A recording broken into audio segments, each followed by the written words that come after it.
I'm Alice McBain, and I'm the author behind Author versus AI. In this video, I'm sharing tips and tricks about how I'm writing a book a week and how you can do it too. The topic this week is taking you past the all-important first chapter and into the second chapter and beyond. Here are a few tips on what to do, as well as what not to do. Just like your first chapter, a big don't is to avoid info dumps. Congratulations on restraining yourself in chapter 1 and not giving the whole story away to the reader, but you've got to keep that cat and mouse game going throughout the whole book.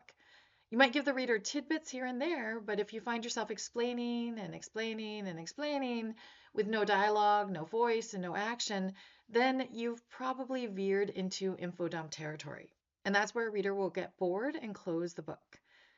Is all this info you're writing in your first draft handy? Yeah, definitely.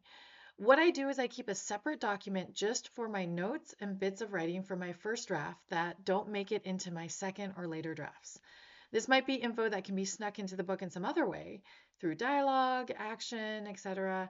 But the straightforward explaining of it to a reader is a big turnoff. So I keep that for my files alone. So yes, you want to keep the mystery going. A good rule of thumb is to have at least one large action in each chapter, and perhaps no more than 2 to 3 to avoid the feeling of a whirlwind. All these actions move the plot forward. But I also like to reveal at least 1 to 2 brand new things in each chapter too. So for example, if I'm giving the reader tidbits, I might reveal in chapter 1 that the main character has black hair. Then in chapter 2, I tell them about her blue eyes. And in chapter 3, I'll talk about how she hates being short, and so on. Each chapter should be like getting to know an actual person. First, you get introduced, then each time you see the person again, you learn something new about them. It's boring if a person tells the same story over and over, right? So you shouldn't keep on telling the reader over and over again, the girl with black hair. Okay, we already know that from chapter 1. What else can you tell us about her? So here's also a do. Do give the reader lots of detail without making it an info dump. For example, try to describe things as if you're actually there in person, or perhaps like watching a movie. So instead of saying the purple flowers in the garden, which is sort of generic, you might want to be more specific. The violets planted around the stone bench. So try to paint a picture for the reader. But keep in mind it has to be a 3D picture. Do engage all the senses at various times. So how does something smell? Sometimes that can be important to engage a reader's memory or a character's memory. Smells are a key link to people remembering things, such as if a character smells vanilla and is reminded of when their grandmother used to bake cookies. That's a great way to talk about a character's background, how they grew up, and sneak in some of those details that you don't want to info dump. So it maybe even explains why a character does certain things or why they wouldn't ever do something.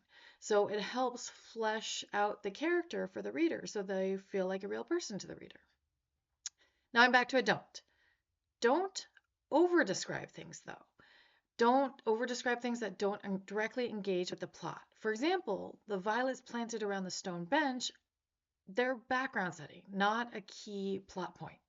So if a character is walking through a garden and it's just a filler scene or a way to get from point A to point B, don't have pages and pages of description.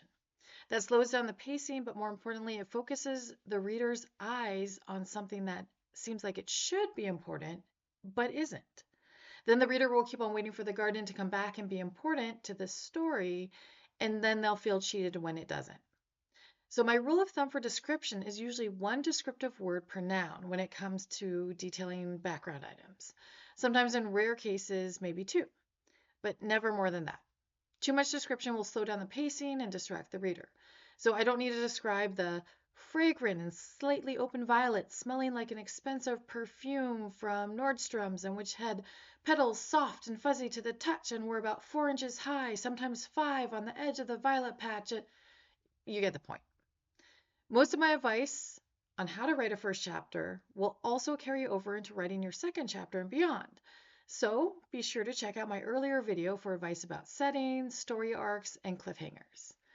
Hope these tips have been helpful with writing your book beyond the first chapter. Any comments or questions? Throw them into the chat. I'll get back to you as soon as I can. Until then, happy writing.